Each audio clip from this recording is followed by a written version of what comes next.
Action! Hello, everyone. This is Nikki Klegel with Fulfill Your Legacy. Tim Breen, tellusblog.org, First Reformed Church in Orange City. We're tight friends. Yes, happy to have you with us. We are now on week 7, again, the ancient story. And so we are talking about Genesis 12 through 15 and the covenant.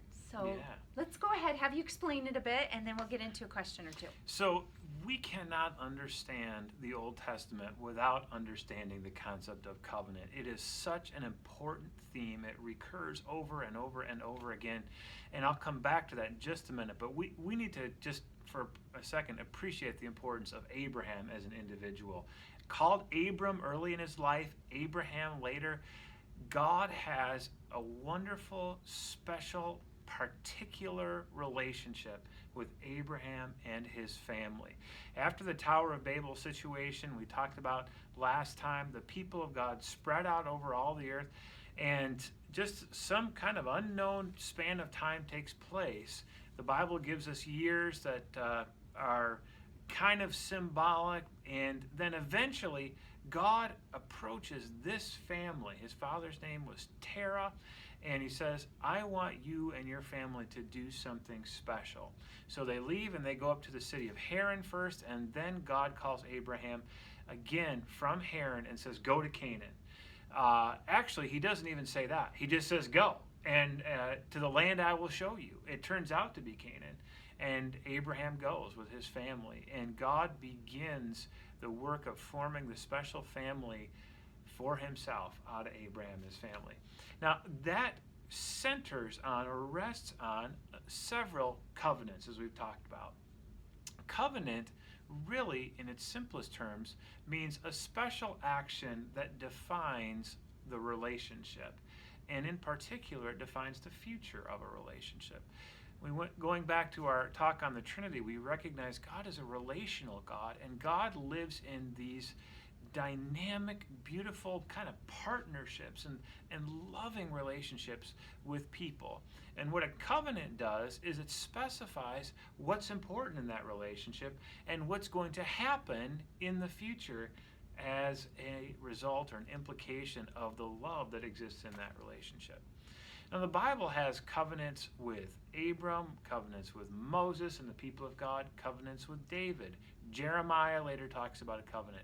So specifically, what is a covenant? Well, the word in the Hebrew, which is the language that the Bible is written in, really is the word for cut.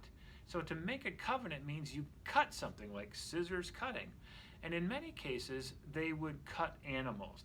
An animal would be sacrificed, would be split in two. And in many cases, the people who are making this agreement, this covenant relational transaction, this kind of social contract, would pass between these two parts of animals. They would have what some scholars have called the walk unto death, and they would sort of get the blood of the animals on their feet, and they would say to each other, if this does not work out, let it be to us like it was to those animals. Your eyebrows are going up big. Yeah, I know. This is fascinating to me.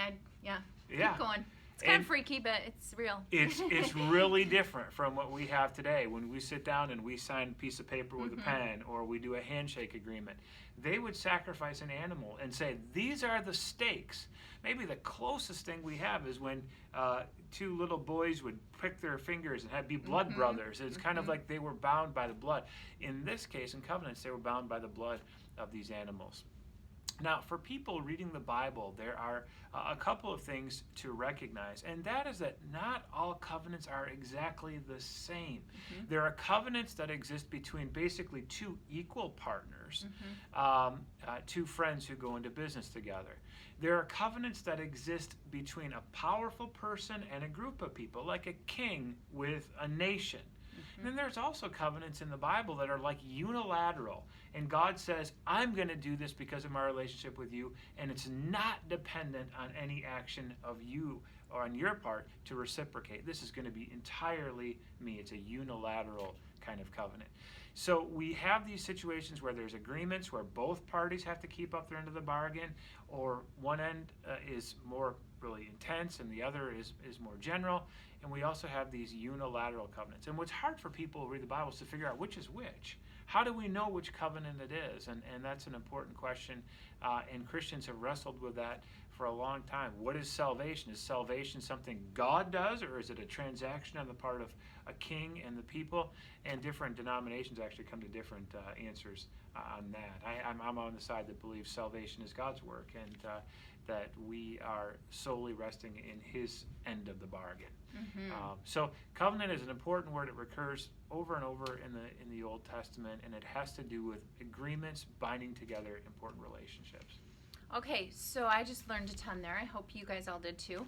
And I'm trying to think how this applies today, but the questions that we got in were based all around, what does this word covenant mean? Why is it significant? I feel like you went into a lot of that. Do you have any more things, or? I think that we can go for days on this. But again, understanding that God is invested in individual people and in individual nations, and He makes these promises that the people of God are called to trust in Him, not just for this moment, but for a lifetime. And even after their lifetime, God will be faithful to them because a covenant is in place, and God will not go back on His word. I think that's good. Yeah.